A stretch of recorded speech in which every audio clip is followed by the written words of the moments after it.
from Seneca Valley High School. It's the Coaches Roundtable High School Football Kickoff Show. I'm Ed Codi, and with me, the head football coach of the Raiders, Butschle. Coach, just take a quick look at last year. I know you're ready to move on. 9-4 season, WPL championship game.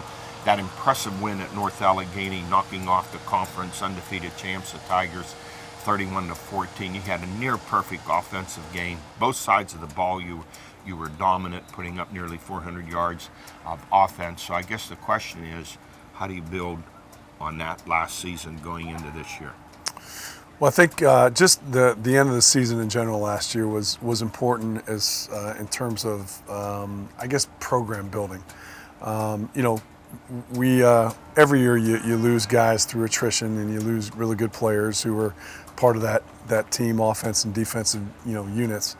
But what I think we get from having that kind of success is an expectation, that's set going into the off season, and then coming into summer and then camp.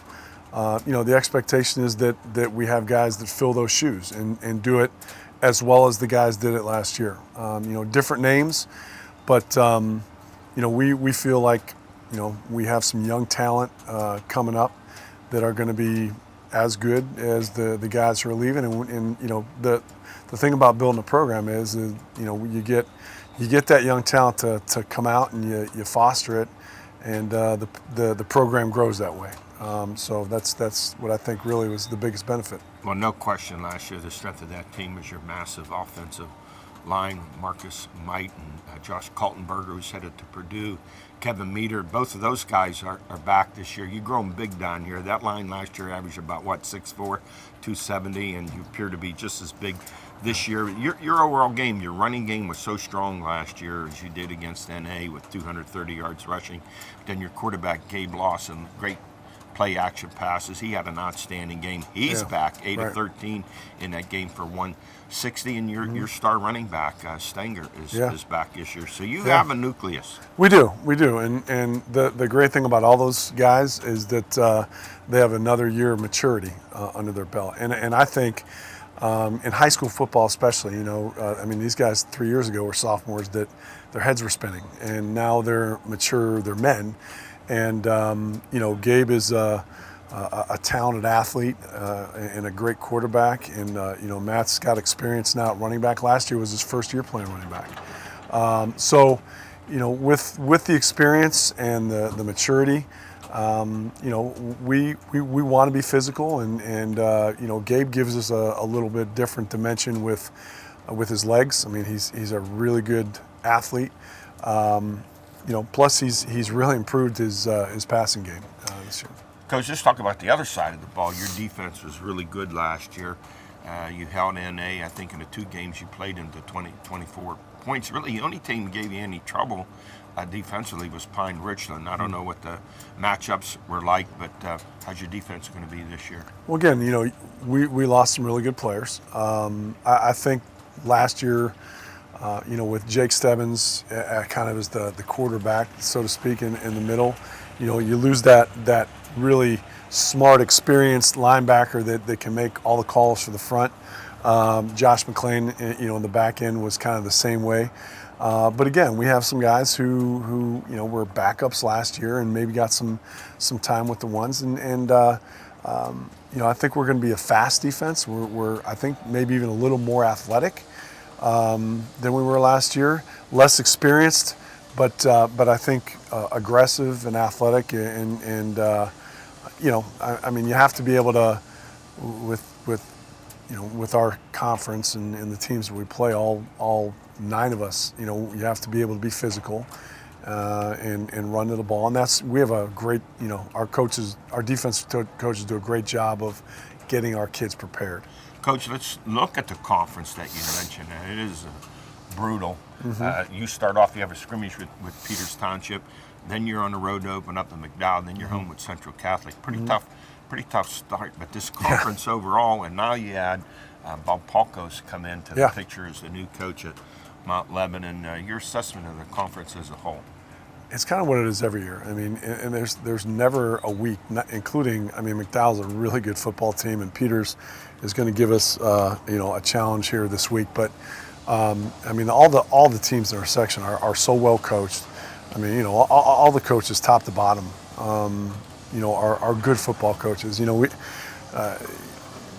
It's going to be a grind. We just, we put our all our eggs in the day's work and no further than that. I mean, we're focused on today, not so much focused. I mean, a scrimmage with Peters is going to be, an opportunity to practice against another team. I'm not worried about beating Peters Township, but when we line up against McDowell, we need to be healthy. We need to be prepared, and top to bottom, like I said, it's a tough road.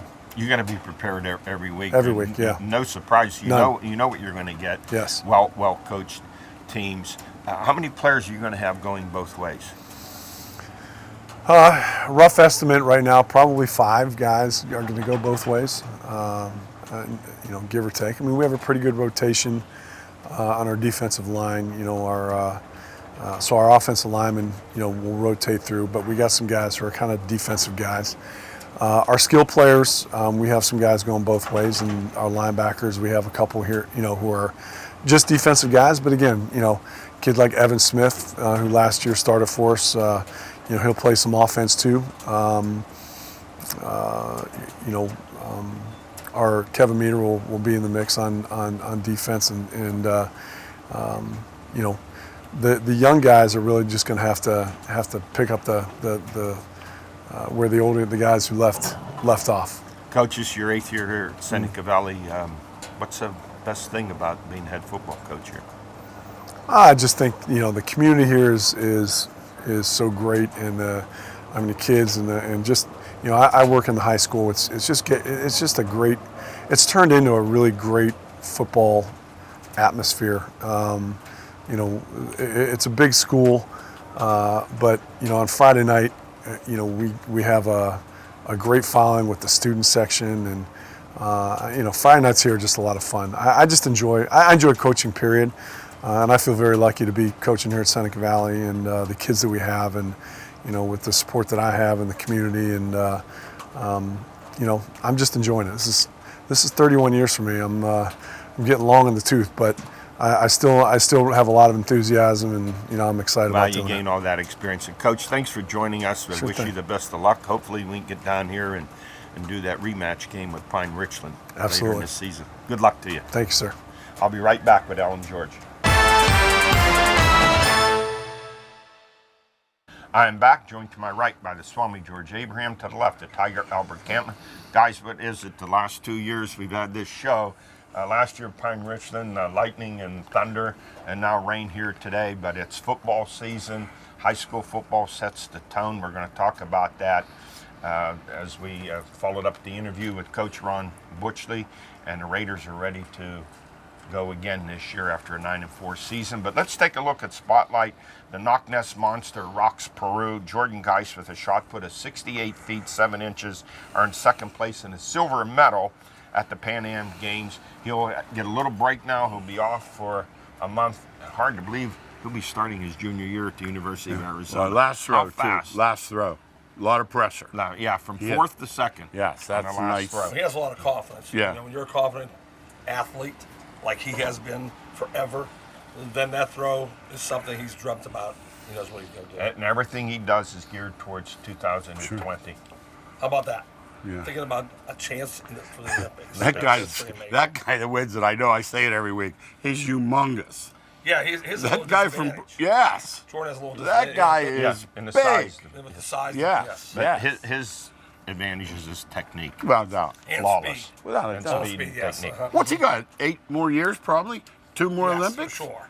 10. For That's sure. what he has. Yeah. Oh, he's got it. NFL news, former Slippery Rock University star running back Wes Hills. He carried 8 times for 37 yards and a touchdown in the Arizona Cardinals 17-13 exhibition win over the Chargers. A nice debut for Wes Hills. Maybe going to give him a chance to make the roster. My thinking is this. They have Johnson there. It gives them a chance to hook on with another team. See, that's what I think. The more you play early, somebody who needs a running back say, hey, And they're not playing you got to Johnson see this guy. in So, the exhibition. Yeah, Good so point. No, Hey, no, I he's watched had that his game. injuries. He was tough. Hills. Oh, Good. You don't get to, He's a big back. What is it? no. 225. Oh my you don't gosh. get to an NFL No. game. Now, we heard about him, George. Yes. Long Guy said, we time got ago. somebody Remember coming Eddie? in. I'm like, where's he from? He said, Delaware. I said, okay. And you read the paper, 240, 180, and MVP of the Shrine game. That's all Yes. you need to know. At least he has a chance. The Cardinals going to look at him. They could keep him on the Practice squad, at least. Practice No squad question about at that. least. We have a friend, he's their strength coach. We're going to have him on in a couple weeks of radio. I will ask We'll him. ask about him, We'll yes. ask about him. Lernerville Speedway racer A.J. Flick of Apollo. He won the Living Legends Dream Race at Port Royal Speedway and took home a purse at $10,000. Every time you tell me that, I'm amazed. It was $25,000 several weeks ago The purses at there are unbelievable. Lernerville. That's why people come from all over. Tell you what, All though, over the country. I'll bet you they have money in those cars, though. Oh, yes. That's They not do. cheap. I had a guy. You have to have a sponsor, obviously. Yeah, I guess There so. was a guy in my house, and he was just a little racer, and he Yeah. had money. So, George, you're right. Yeah, we had a buddy who put a car together from scratch, from like the chassis all the way, a Roadrunner. Took That's him something years. you would do in your I was spare going to do that time. last You- week. You do that. I decided Yeah. to have a snack. You're good with that. Could you see George race around that track? How many putting the car together? That'd If be I the- see him under the hood, I'll be Oh, yeah. Yeah. call 911. Hey, tournament golf, Bucknell University golfer Casey Morrow, she shot a 72 at Highland Golf Course to win the Butler Eagle Amateur Open Women's Division. And in the men's division, former Robert Morris golfer Brent Rogers, he shot a 67 to lead the men.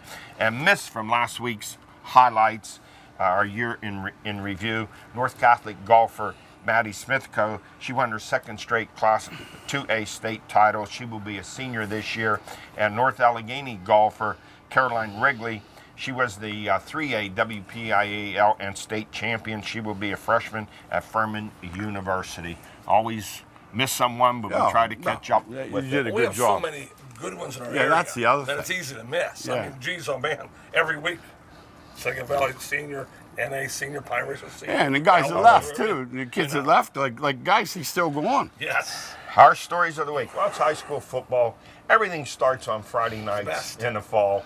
It sets the tone, and then college football, Saturday, and pros on Sunday. Here at Seneca Valley, what a year they had last year, 9-4. That impressive win semifinal game, Big. knocked off conference champ, undefeated North Allegheny, 31-14 down there. And the strength of this team again is that massive offensive line. Josh Kaltenberger, 6'5", 280, going to Purdue, and Kevin Meter, 6'5", 280, has dozens of offers. This team was big and strong last year. The quarterback, Lawson, is back. Star running back, Matt Stenger's back. No question what they're going to do. They're going to pound the ball on you, and if you crowd the line of scrimmage, as NA tried to do last year, Lawson burned him for 160 yards passing. They had the full package, really. Yes. And when we saw them last year, we did a game here. We were so impressed defensively. You know, their offensive line and defensive, they really get to the ball. They really tag you when they get there. And as always, stay healthy. You'll hear about Seneca Valley all year. That's how good they are. That size. No substitute for that size. And Coach These aren't Butschle- fat guys. You know what I mean? I always kid the guys. When you go to I see some little like 1A and 2A, and the linemen will have a little belly or something like that. You get up here with these guys, they're all muscle. And Coach Butschle said, no question about it, that they're going to be physical. Oh, Yeah. That's what they want. You have to be. When you have linemen like that are going big time. Where do they come from? Where do they get? Year in and Well, year if- out, their offensive lines are If you big. drive through here and you see the facilities, Yeah. and you see the kids walking on the camp, I call it a campus. Yeah. You know where they come from, and there's a wide base of kids to choose from. Guys, overall, at least in the WPIL, and I'm sure the outlying districts, there are 24 new coaches or coaching changes. Is that a lot? It seemed like a lot, or normal for the course? In this day and age, it's not a lot. If you would have told me this 25 years ago, Would have been. I'd have been said, "Oh, it's a whole lot." No, there aren't career coaches going on these days. Parents, they don't want to deal with the parents. They don't want to deal with things going on and say, "Okay, I'm not doing this." So 24 is not a lot in 2019. That's true. And the biggest change is going to be Bob Palco leaving West Mount Lebanon, Allegheny. right? 6 WPIL championships. He's going to take that to Mount Lebanon in this already very tough 19 6A conference. Why you know this? He would not have went to Mount Lebanon if he didn't already check it out, I know they're loaded because I know him. He's not going to. You don't think he's I going heard- down for I heard they 0-10? had an outstanding ninth grade team, was it? Yeah, he's not going to go 3 and 7. Bob would fall apart. He'd be like this every night if he was going 3 and 7. Yeah, I saw a picture He's of going- him talking to they're his gonna be team good. yesterday. He had nice numbers. Looked like some pretty big kids. Yes. And this conference, this coaching, you have to go to college to find better coaching with Kasparovich at Pine Richland, Walker, Yeah. Butschle here, and Central Catholic, and now you have Palco at Mount Lebanon. Boy, you got to do your homework starting on Saturday when you review the film and do your game planning for the next week. Then I'm going to add more to it. The small-time coaches are just as good. See, No, the coaching- I'm not saying, yeah. I'm just adding more to it. But they get all the names because they're great names and they're big, Yeah. big-time people. But you go to a game on Friday night, I remember Lot I of saw- places. A lot of places have great coaches. And you know that from up at Farrell. how Yeah, I good see it. they've Yeah, been. exactly. And if the team's so good, you never hear of them. Yes. See, this is the other thing. Yes. People make the law, and it's a logical assumption Good that job if a for it. team's 10-0, 9-1, boy, that coach must be good. And I've come across some awful ones that won, and I've come across some great ones that just didn't have the players. Last year I came back from the Farrell Mercer game. Farrell beat them four. I called George 48-0 in the halftime. I said the best coach team I've seen all year, Mercer. Remember they were down 48-0. They had nothing they could do again. No. But how they broke the huddle, how they came out the ball, how their lineup, Yeah. everything was perfect. They had no chance.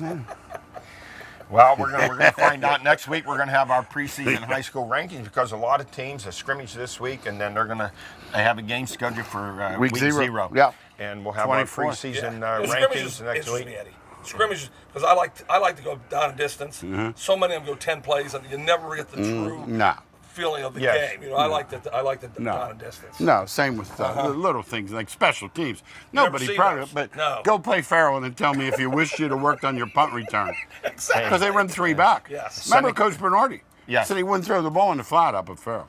He said the only way we can lose this game is to give them a touchdown. No, one year we went up and played on Saturday afternoon. We beat them 25-21. They did not score an offensive touchdown. Wait, kickoff return, That's fair. touchdown, picked Yeah. up a fumble, Yeah. touchdown, interception. And these We- guys- we yeah. had like 300 yards and they had 45. Yeah. And we got out of there No, with he a knew it. 4-point No, win. It's no. not unusual. That's what That's they the- did. It's not unusual. No. Not throw pass. We didn't even want to run the option I against them. understand. I understand. Good point. But Seneca Valley, they're going to know by the third week of the season what kind of team they have. They have a scrimmage with Peters Township. They open up at McDowell and then come home with Central Catholic. Oh, yes. They'll know Isn't right that- away. Isn't that the truth? Yeah.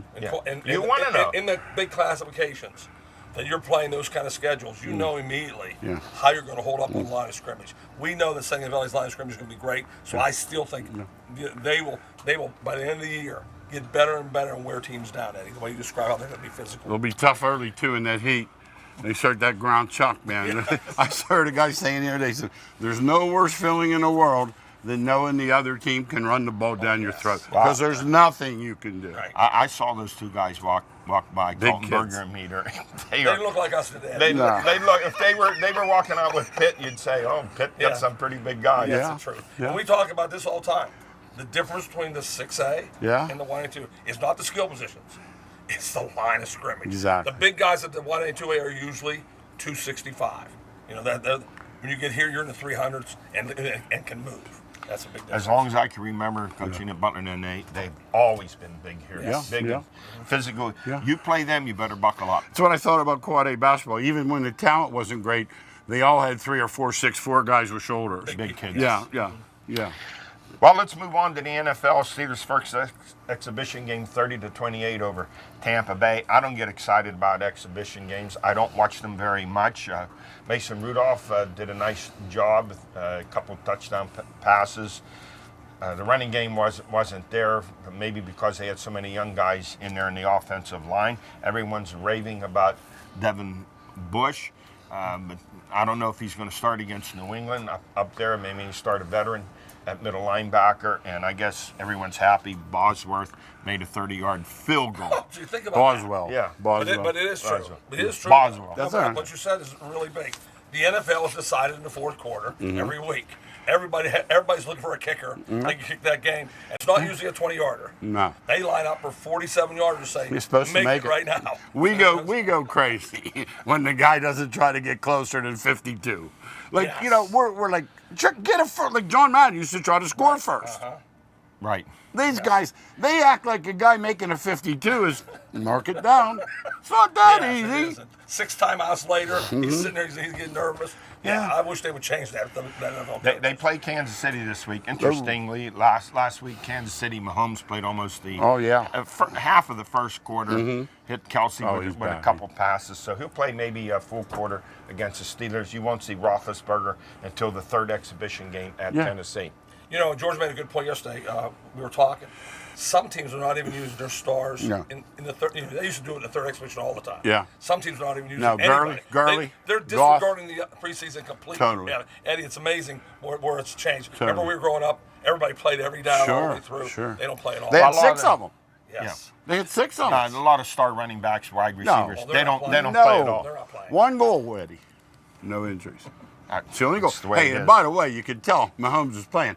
Last week, they put those totals up. They put up 35 for Kansas City. It's 46 Thursday night. How about That's 46? like a regular season That's game. crazy for exhibition. Yeah. Now, sadly, the Steelers news, the wide receiver Crazy. coach, Daryl Drake, a 36-year coaching veteran, college and pros, they found him dead in the dorm room at St. Vincent. Really a stunning, shocking bit of news. It just goes to show you put everything in perspective. The Steelers closed practices for 2 days on Sunday and Monday, now to regroup and move beyond this and try to at this point, do you find another wide receivers coach? Well, they're going to have somebody there. Yeah. I don't know, inside or Yeah, outside. yeah. But this sometimes brings us the squad together. It's done it before. Good point. And you know they've had so much problems with Brown and Bell, and now they're gone. This might be the thing that rallies them together. I mean, we'll see. He died in a dorm overnight. I know. Sad. What a tough. 62 years of age, a Yeah. guy greatly admired by the guys that played for him. So All the way down. sad, And the sad. guy that I always trust the most, Larry Fitzgerald. Oh. the most honest human being in the he world. was too emotional to Said, discuss he had raves about him. Right. That's how I know he was a great That's man. all you need to know. Good point. Well, Antonio Brown, he has a 3-year, $51 million contract, and suffering burns on his feet by getting into one of those cryogenic chambers. Too bizarre to believe he didn't have the proper shoes on. And now protesting the helmet. The NFL policy is they have the equipment evaluated by a firm, and if they don't give it a plus, you can't wear anything 10 years older. Right. You forget about it. Brady said he doesn't like his new helmet, but what's he going to do if he wants to play? The NFL said if you don't practice with the new gear or play in it, then you can't. You can't play if you're not wearing it, or you can't practice with it either. You breach your contract. You don't get paid. Well, the best thing that came out of this was, because I'm such a Tomlin guy, then this is really coming out now. It had nothing to do with Tomlin. He is just an idiot. Yeah. See, Tomlin's he's not tough. He has no discipline. Well, if Brown plays for any team in the league, he's nuts. He's crazy. Yeah. It just proves He's it. proven But let me say this. And he gets fined too, by the way. The team gets fined. That's why they're so worried about this helmet. It's Oh, not team him. gets- The team gets How about fined. Well, I'm going to say the NFL's not going to back down. He's No. going to play. He's not going to throw away $51 million. He's No. not throwing away a No. 9-year Hall of Fame career. No. He's very calculated. He loves his name out there on Sure he ESPN. does. He's Good going to point. play. There's a reason why he's caught more passes the last 6 years than any other Exactly. receiver in NFL history. He loves it. He's going to play. He has a point to prove. Pittsburgh's going to miss him, and Oakland's going to embrace Well, I him. agree with that. I don't disagree with that. He's a great player. And Sundays he shows up. But the first time Carr does not throw him 10 balls in a game, Kicking stuff. And, then you're going to hear craziness yeah. after the game. Good point. Yes. Good point. Talk about the new helmets. Last year in the NFL, concussions were down 24%. Oh, were they really? Down 24%. So that's why they have to do that then. They're moving in the right direction. Other NFL news: running back Ezekiel Elliott trying to pull Le'Veon Bell. He's Yeah. going to stay out for the year. Go ahead. Good luck. Well, running backs today are not thought of as a great commodity. It just changed. I mean, when we were growing up again, I'm going back to when running backs were everything. Now today it's quarterbacks, and Good rush point. and pass rush. You know, guy I heard, LaDainian Thomas on the way over made a good point. He said, maybe since the running backs are so interchangeable, maybe they should go 2 to 3 years with them instead of 5 on that rookie contract. Because by the time it is, they're done. Yeah, especially that position. Yeah. Is Gordon Running backs holding can't on in last. San Diego? Yeah, he is. Still holding Yeah, out he's there? not coming They said back. he's not coming back. No. That's the one that's not coming back. No. Well, they'll move on. Yeah, without they will, them. no question. You have no, They're not you have even no thinking choice. about it. There are other running backs out there. They'll pick them up. Like I heard New England. What are they going to do without Gronkowski? I told them. They won a Super Bowl without him. Yeah, They're going to find a tight end. They did go get I one. heard last Exactly. week they had some free agent wide receiver. Yeah. Was phenomenal. Yeah, they find him. Yeah, they have them. They'll be fine as long as they have Brady. Right. Hey, let's move on to Major League Baseball. That's why he has that pirate hat on. They snapped their 8-game losing streak Yes, with, go a, Bucs. with a 10-2 win over the Los Angeles Angels. Keller finally with a performance that everyone expected, but really the Pirates are Nothing like down this. 5 and This is 24. crazy. This is crazy. This is a worst stretch in Pirate history. No, this is You're crazy. going Yeah, I back saw it. 140 I'm ready to years. fall off the bleachers right Yeah. now. It's the craziest thing I've ever seen. A team 2.5 games out, playing great. 15.5. Good, just went off the earth. It was amazing. I'd fire Sarich. I told him the first thing I'd do is fire him, and let's see if he has something to do with the pitching staff. If he doesn't, then Hurdle and Huntington have to go. But I would go Sarich right now, and because all as I know is Lyles goes to Milwaukee. He pitches 8 innings of shutout ball with Milwaukee. I don't get it. Well, listen, the Pirates are 26 and 55 against winning teams. Now let's get to Gene Collier wrote a nice column Sunday, much ado about nutting, talking about nutting. Here, let's look just third division. Okay, the Cubs payroll is about 240 million. Right, the Cardinals are 170. The Reds and the Brewers are 127 million. The Pirates are 70 million. Yeah. This is baseball Scrooge. Who should win? This is what. Listen, Pirate fans shouldn't be angry. They should just be indifferent right now. I'm such a big fan. I admit I'm probably stupid for doing it. I'm just a Pirate fan. I'm just frustrated. There's no floor. I'll say it again. Get the floor up in Major League Baseball to 130 million and say if you don't want to spend it, we're getting a new owner. You have to spend. We'll sell the team for you. We'll find you a market. Yes. But we're not going to allow you to spend 70. No. And then Clint gets browbeaten every down. What no are chance. Like you said, go to the bullpen. Who's out there? Yes, that's true. Well, here's the point. At some point, whether your thoughts, regardless of him and whatever, it's time to make changes. The whole way through this franchise Yeah, system. all the way down. That's what most people say. How is it? We said last week you weren't there. How is it that the Pirates draft at the top every year? The Dodgers and Yankees and Cardinals and Cubs, they draft at the bottom. They keep getting better players, better pitchers that come up through their system. There's something wrong going on with the Pirates. Yeah, I would say that too, and I would say that the money being spent On scouting. and stuff is not Development. there either. Makes sense. Makes sense. Well, if he doesn't make some changes, you're going to see the fans staying away in Oh, droves. I know they they already say started. the attendance is up a little bit. Wait till these last 20 home games Yeah. and see School what starts, happens. football, At the time, they they're were done. 2.5 out when they left home. Yeah, That's why. Yeah. Now they're coming back home. Nobody's going to be there. No. It's the worst run in Pirate history. Yes, we're on It's the worst that. of my history. I mean, Yeah, watch it. yeah, I mean, that's right. I can't believe that Bell would fall off the earth. Yeah. Their pitching staff would fall off the earth. It just everything Yeah, went crazy. true. Hey, that's it for us from here at Seneca Valley High School. Next week, high schools get started. We'll have our preseason rankings, and we'll be moving on to taking a look at college football. See you then.